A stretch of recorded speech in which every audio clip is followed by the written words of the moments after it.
So this work is, we're calling it, for the purposes of this paper, we're calling it Awesome, a water softener online optimization engine.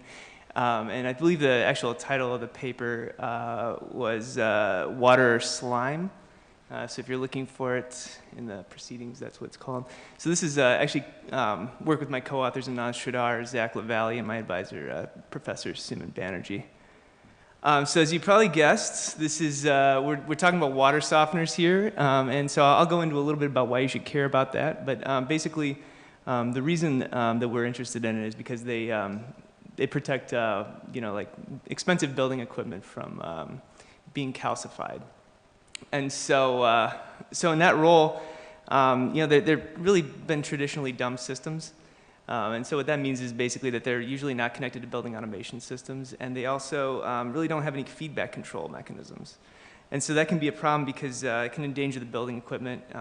So if, for example, if they fail, then you can get calcification and lime deposits on your equipment, and that can cost a lot of money. So we want to try and protect against that kind of stuff. So let me just go through a quick explanation about how water softeners work. I assume probably nobody in this room really knows about that.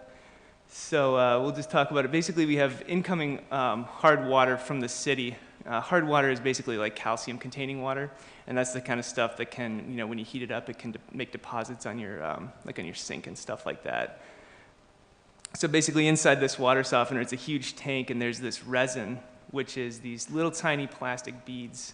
It kind of looks like caviar. And basically, what happens is the water comes in hard and it goes out soft, right? That's how it works. So on the surface of one of those beads, if you guys want to go back to chemistry class from high school, basically we have these sodium ions stuck to the surface of these little beads, and we just have water coming through, flowing across, and the water comes in hard, which means it has calcium ions in it, and the calcium ions preferentially kind of stick to the beads, and they sort of release these sodium ions back into solution. So basically what you have is you have water coming in with lots of calcium ion and a lot of calcium ions, and going out with lots of sodium ions. So after a while, after you flow a bunch of water through there, you're just gonna get completely saturated with calcium ions on the surface of these beads, right? And so basically it can't really treat any more water at that point. So basically what we need to do is once the surface of the beads gets saturated, we need to, okay, this is bad, right? And so the reason this is bad is because you can get this kind of stuff inside your water heater. This is very expensive to fix, especially on big commercial buildings. So what we need to do is we need to regenerate these things. So once the resin gets saturated with calcium, we need to kind of soak the resin in this salt water, this saturated salt brine. And what happens here is kind of the reverse process. So we get sodium from the salt water, sticks to the beads, and it releases calcium.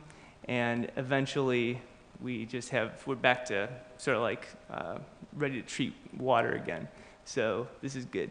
So the thing here, let me just point out, going back, is that when you actually do soak when you're soaking your resin during your regeneration, basically what happens is all of the salt water that you're soaking it in, basically most of that goes down the drain, right?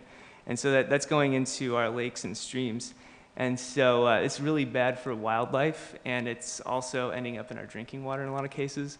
And so, so especially, like the environment like in California and the West United States, it's really not good to continuously be putting salt into our drinking water, because eventually it's going to get to the point where we just can't really drink it anymore. So, so one of the problems that these things had, like I said before, is that they don't have any feedback control, functionality on them, so we don't actually know when it's time to regenerate them. So typically what people do is they just take an educated guess when they do that, and usually they're wrong, and they usually err on the side of caution. And because they do that, we're basically releasing kind of more sodium into the environment than we really have to, and that's like I said, it's really bad for the fish and wildlife. So. Just to give you an idea about, I come from Madison, Wisconsin. It's a pretty small city, 200,000 people, and this is the amount of salt that the city of Madison is dumping into the lake every day from these. But depending on the time of year, 60 to 80% of this is, typically coming from water softeners. So if we can make a dent in the amount of salt that's being produced by water softeners, then we can make a significant impact on that pile that guy's sitting on. So the way we're going to do that is we're going to take our softener like I had drawn before, and we're going to hook up an awesome sensor on the output there. And what that sensor is going to do is it's going to actually measure the concentration of calcium ions coming out of the thing. And it's going to take that, it's going to transmit it through the internet back to our servers. And on our servers, we have these machine learning algorithms that we're going to run, and we're basically going to try and figure out, like, does the water that we're sensing actually seem to be hard or seem to be soft, or what's going on there. And then once we kind of make a decision about that, we're going to push that information back to the softener, and we're going to personally tell it when to regenerate, rather than having the softener just kind of like guess it when that needs to happen. And we're hoping we can save some salt by doing that. The other thing we can do here, kind of like an ancillary benefit, is that we can we can push notifications to the building maintenance staff. So by connecting these devices to the internet, we can also kind of like integrate them with our building automation system and stuff like that. So that's not the main purpose of this work, but we can do that too. So this is what the system looks like here. So on the left side, you have a kind of like all the plumbing stuff. You can see there's a tube coming in from the water softener there. It's coming into this manifold.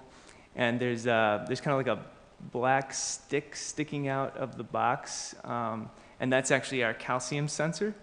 So what we're doing is we are letting some water into this manifold. We are like kind of sensing the calcium ion concentration and a few other like metrics. We have a few other sensors inside that box. And then we have on the right side here, we have the computer system that actually kind of like takes the measurements and transmits the data back to the server. So just to take a look at kind of like what the output of one of these calcium sensors actually looks like in real time. Incidentally, I actually don't know of anybody ever having done this before, so this is kind of new in the field of water softener technology. So basically, we start out with a low voltage coming from our calcium sensor, meaning that there's like a low calcium ion concentration and the water is soft. And so after we flow some water, so we have on the x-axis here we have time like kind of labeled in days, and on the y-axis we have with the output of our sensor, right? So after we flow some water, we'll notice that the voltage goes way up, and that is indicating basically that we have like hard water coming out of the softener. So that's bad. Like I said, that can damage equipment and stuff like that. So what we need to do is we need to regenerate it. So we regenerate the softener and we go back down to zero. The calcium ion concentration goes back down to zero. So this is good, right? And so we flow a little bit more water, and what we're going to notice is we start getting these like blips coming out of this thing, right? So this is noise being produced by the sensor. And if you look closely, what you'll notice is that the blips are occurring like kind of at nighttime. It's a little hard to see because of the time scale there, but we're always getting these blips coming up in the middle of the night, and we think that's because the flow in the buildings that we're working with goes way down in the middle of the night. And that can confuse the sensor because, well, it's a little bit complicated, but it can confuse the sensor. So this is a little bit difficult for us to work with. So anyway, so if we flow a little bit more water, then we'll notice that we get another one of these big long or big tall events here. And that's, of course, indicating that we have hard water again, and so then we have to regenerate, and so then we regenerate, it goes back down to zero. So this is like a typical trace that we'll get out of one of these sensors, right? And so, basically what we're seeing hard water events, and they're interspersed with these little blips that we're getting from, which are just basically noise from the sensor. And so, somehow we need to try and figure out how we can figure out how to decide when we actually have hard water or not, right? So the first thing we tried doing is we just tried putting a threshold on this trace, right? So if it's above the threshold, we're going to say we have hard water. We're going to regenerate the system. And what happens is, of course, we're going to end up regenerating way too frequently if we apply a low threshold to this, right? And of course, if we apply a high threshold, then it takes a long time for us to actually detect that when we do actually have hard water, it takes a long time for us to detect that, and so consequently we could be flowing hard water to our building equipment, which can potentially damage it. So we don't want to do that. So basically what we're going to do is, instead of applying a thresholding technique here, we're going to take our, we're going to take our trace that we're getting from our sensors. So this would be, this bottom trace here represents data coming from the calcium sensor and also from flow sensors and temperature sensors and other things like that that we have hooked up to the system. We're going to split it up into time windows, and we're going to extract feature vectors from those time windows. So I'll go over what's going on inside the feature vector in a minute. Basically, we're kind of like applying domain knowledge about what the, how the softener works and what the important metrics are of water quality here. And so we're going to feed that data into an SVM. And then the SVM we're going to train on some sort of like labeled training data. And out comes a kind of like a thumbs up or a thumbs down that tells us, is your water hard or is it soft, right? And so based on the output of our SVM, we're going to feed that, we're going to feed the data back, and we're going to kind of like force the softener to regenerate when it needs to. And so, so basically the training occurs here based on some actual chemical tests that have been done by the building maintenance staff. So they actually have like these chemical titration kits in the, like in the basement of these buildings, and they record once or twice a day like whether the, what the water quality is. And based on that, we can sort of like label our feature vectors. So we tried a bunch of different feature vectors, bunch of different elements of the feature vectors here. And what we noticed is, I'll just go through a couple of these things. What we noticed is obviously we have to use the voltage of our ion selective electrode, because that's going to be proportional to the calcium ion concentration being spit out by the water softener. But like I said, it's not really enough to like really tell us like whether or not we should regenerate the tank, because we can get noisy data coming out of that thing. And so we also added temperature flow rate sensors as well, because the output of the ion selective electrode is actually temperature dependent, and it can be flow rate dependent too. So some of the unsuccessful things, some of the unsuccessful features we tried applying to the feature vector, we thought that maybe the time of day might be germane to the decision about when it should be regenerated, because like I said, in the middle of the night we'll often get noise coming from our sensor measurements, and so we thought that if maybe somehow if we look at the time of day, like the hour of the day, that we could figure out, we could sort of like exclude measurements between, say, midnight and 2 in the morning or something like that, because we would know that it's probably, the water would probably not really be hard at that time. And we also tried day of the week too, because on Saturday and Sunday, again, you have some kind of spikes happening then too.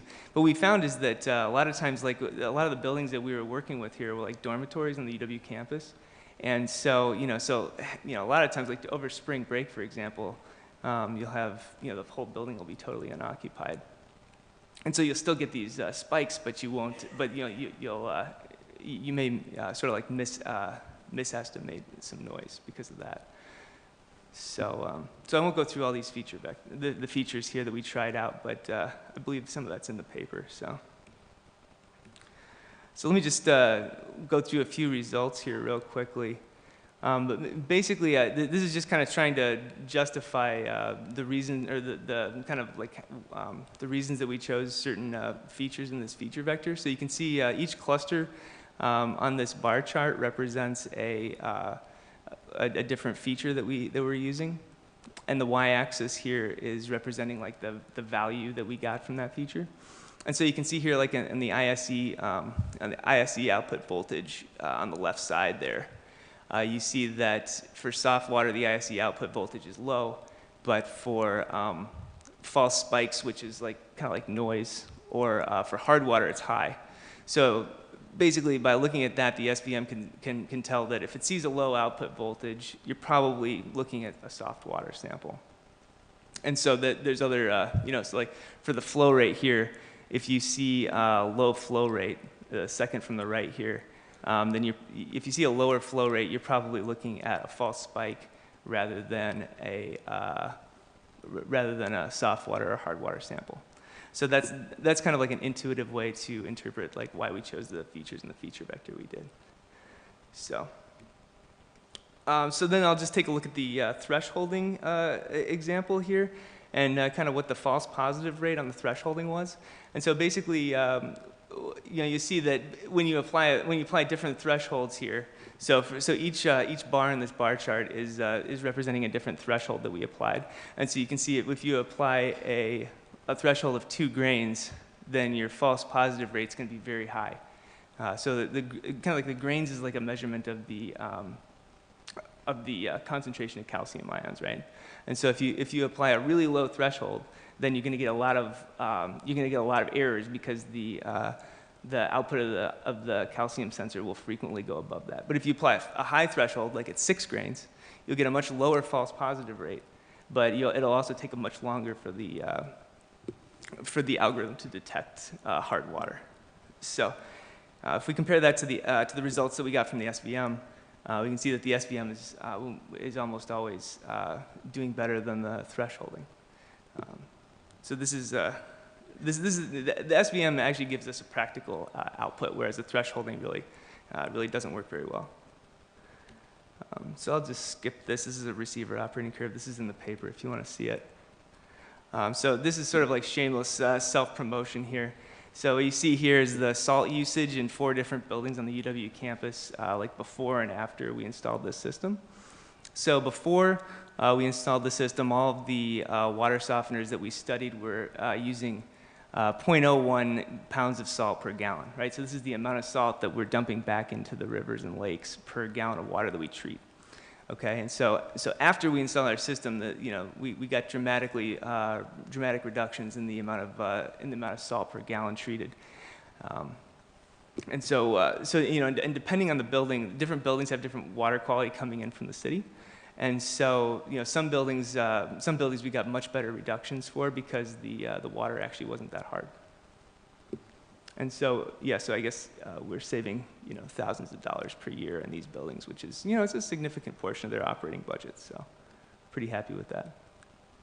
So, just to summarize here, we have a hardness sensor that gives us real-time status updates, does just-in-time automatic regeneration, and it saves us a lot of money in salt. And as Kameen said, my advisor and I are trying to commercialize this technology. We've had some interest from industry and from the university, and we've actually gotten a couple people to pay for it. So if anybody here knows of like an industrial client that might be interested in installing this thing, then we'd be real happy to hear about it. So thanks very much.